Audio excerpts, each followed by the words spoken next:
big part of my practice is oropharyngeal cancer treatment, which encompasses transoral robotic surgery. Most of the patients that I treat with robotic surgery are the patients with usually a small tumor somewhere in the throat, mostly in the base of tongue or tonsil area, and a relatively bigger size of a neck mass.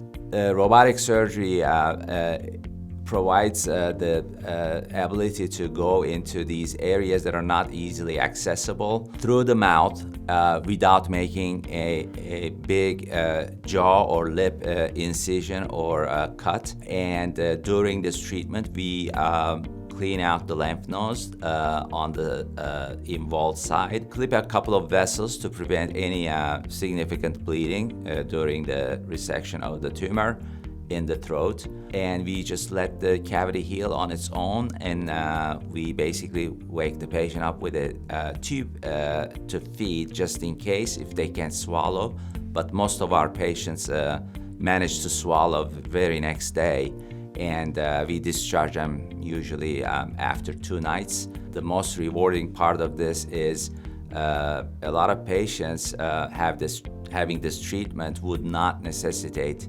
additional treatments like radiation or chemotherapy.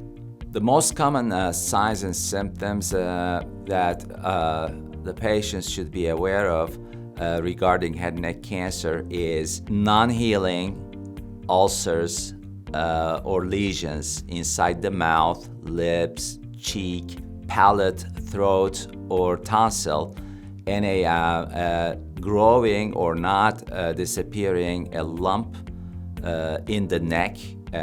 These are the 2 probably most common signs and symptoms that we see in our patients. Also, hoarseness that is not disappearing. It could be a sign of a laryngeal cancer, which is the voice box cancer. And swallowing difficulties also points towards a possible disorder in the swallowing apparatus, which is the throat and the food pipe. The risk factors for developing head and neck cancer are tobacco consumption, either smoking or dipping, and alcohol consumption.